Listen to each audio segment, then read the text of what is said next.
పూరా లోకల్. ఈ సినిమా కోసం మా క్రూ, మా హీరో గారు కానీ, తోటి నటీనటులు కానీ చాలా కష్టపడి 3 నెలలు చలనగా ఎండనగా న్యూజిలాండ్లో చాలా కష్టపడి ఈ సినిమాని చిత్రీకరించడం జరిగింది. మనం పాత సినిమాల్లో చూసే ఉంటాం. యాక్చువల్గా ఒక ఋషి తపస్సు చేస్తున్నప్పుడు అతనికి ఎన్నో విధంగా ఆటంకాలు ఎదురవుతూ ఉంటాయి.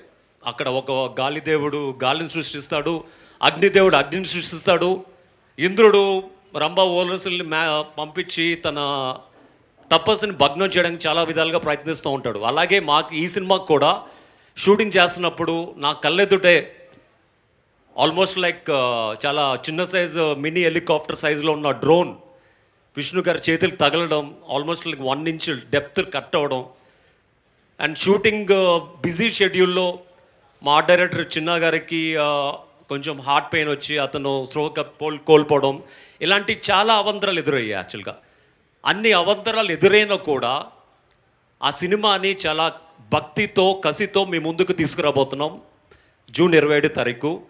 అండ్ డెఫినెట్గా ఆ పైన పరమశివుడు కూడా ఒక భక్తుడికి ఎలాగా ముక్తిని ప్రసాదిస్తాడో ఈ సినిమా రిలీజ్ చేసి మీ అందరి ముందు సక్సెస్ఫుల్గా ఉంచుతున్నందుకు కూడా మా టీంకి అలాగే ముక్తిని ప్రసాదిస్తాడు అనుకుంటున్నాం సక్సెస్ రూపంలో. సో ప్రతి ఒక్కరు రేపు విడుదలయ్యే సినిమాని ఒక సినిమాలాగా, ఒక బ్యూటీ, ఆ సినిమాలో ఉన్న ఎఫెక్ట్స్తోనే, ఆ సినిమాలో ఉన్న కథల్లోనే చూడండి. అంతేగాని ఆ సినిమా వెనకాల ఎవరికో ఏదో అయ్యింది, ఆ వెనకాల ఎవడో ఉన్నోడికి ఇది ఊడిపోయింది అది ఊడిపోయింది చూడకుండా సినిమాని సినిమాలాగా చూడమని నా మనవి. ఎందుకంటే ఇది మన హిందూ ధర్మాన్ని చూపించే సినిమా, అలాగే ఒక వీరుడి సినిమా, శ్రీకాళహస్తిలో ఉన్న వాయులింగం గురించి ప్రజలకి ప్రపంచానికి చెప్పే సినిమా.